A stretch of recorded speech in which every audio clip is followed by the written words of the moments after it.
Masters করেও কি ওযুর মাসআলা জানতে পারছি? এমন অনেক মানুষ আছে বিবিএমবিএ করেছে, ফরজ ওয়াজিব সুন্নত মোস্তাহাব বলতে পারে না, এরকম আছে না? তাদেরকে এই শিক্ষার অধিকার ছিল না? কবিরা গুনাহগার ব্যক্তিদের জন্য জাহান্নামের ফয়সালা হয়ে যাবে এই উম্মতের।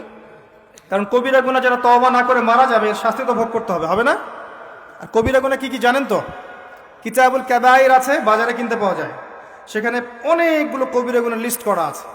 একটা একটা করে দেখবেন এবং কোন কোন গুনার সাথে আপনি সম্পৃক্ত আছেন আলাদা আলাদা করে তওবা করবেন। ইনশাআল্লাহ করা যাবে না? তওবা হবে এমনভাবে, আল্লাহ আমি যা করেছি আমাকে মাফ করে দাও, ইনশাআল্লাহ আমি আর ভবিষ্যতে এই পাপে লিপ্ত হব না।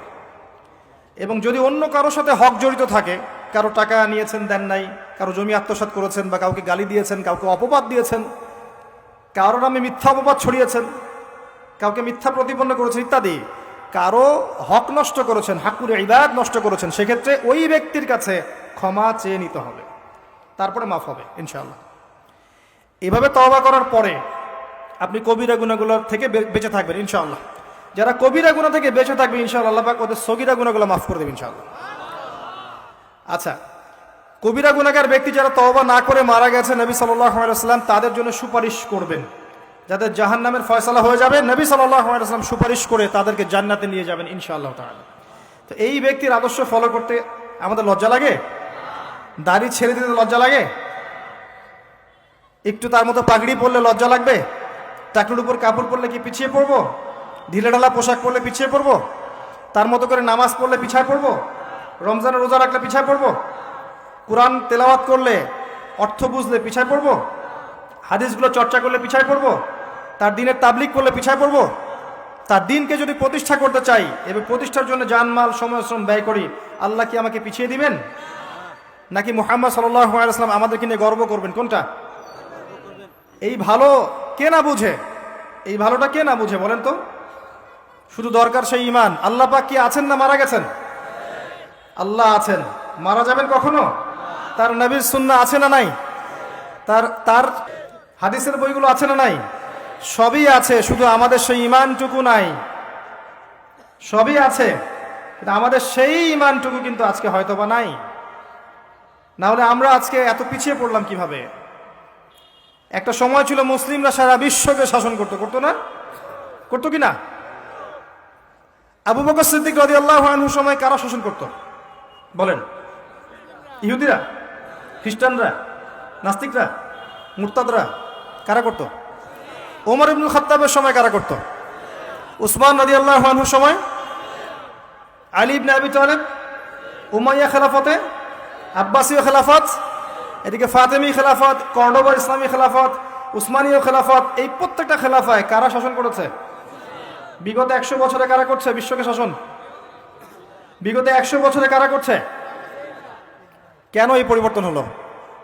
আমরা কোথায় গেলাম? আমরা হারিয়ে গেলাম কিভাবে?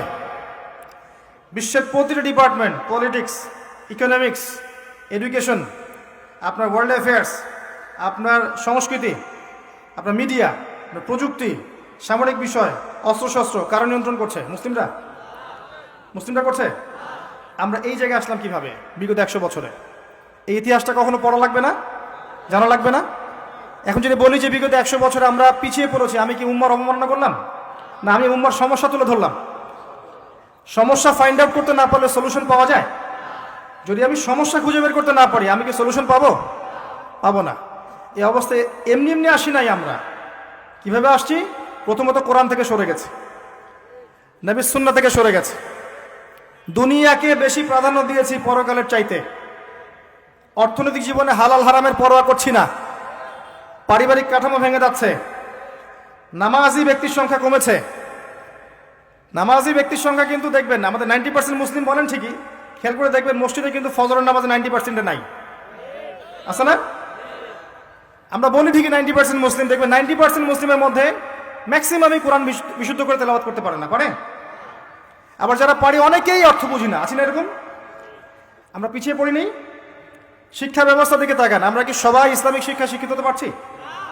মাস্টার্স করেও কি ওযুর মাসআলা জানতে পারছি? এমন অনেক মানুষ আছে বিবিএমবিএ করেছে, ফরজ ওয়াজিব সুন্নত মোস্তাহাব বলতে পারে না, এরকম আছে না? তাদেরকে এই শিক্ষার অধিকার ছিল না?